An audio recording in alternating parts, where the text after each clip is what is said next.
Isa yung tubig po. Sobrang mahal talaga ang singil nila sa tubig. Prime water sa tubig kasi palaging wala tubig.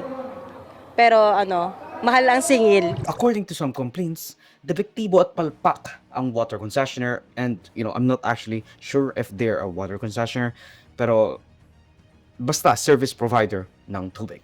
With even the first district representative of Zambales, House Assistant Minority Leader, voicing his frustration sa frequent service outages, disruption at high rates. Now, I don't really care if this is retaliation na ginagawa ni PBBM from the seeking the endorsement na nakuha ni Camille from VP Sara Duterte. It is a great kamapans dahil kung totoo, talagang napakalaking sakit nito sa ulo ng mga tao, lalo na sa prime location at prime customers ng Prime Waters.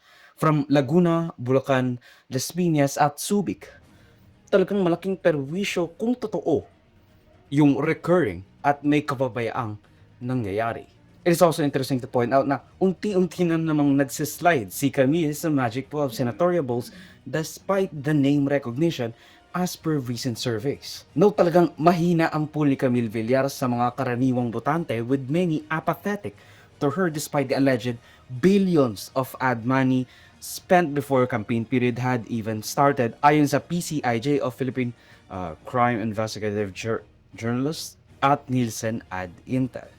Talagang intriguing rin ang naging endorsement ng both the Greens and the Reds. Sa panahon ngayon, kailangan tunay na kaibigan. May malasakit sa bayan, mga mahihirap, tinutulungan. Kay Camille Villar, panatag ako. May magandang bukas na parating. Sa magkakaibigan, wala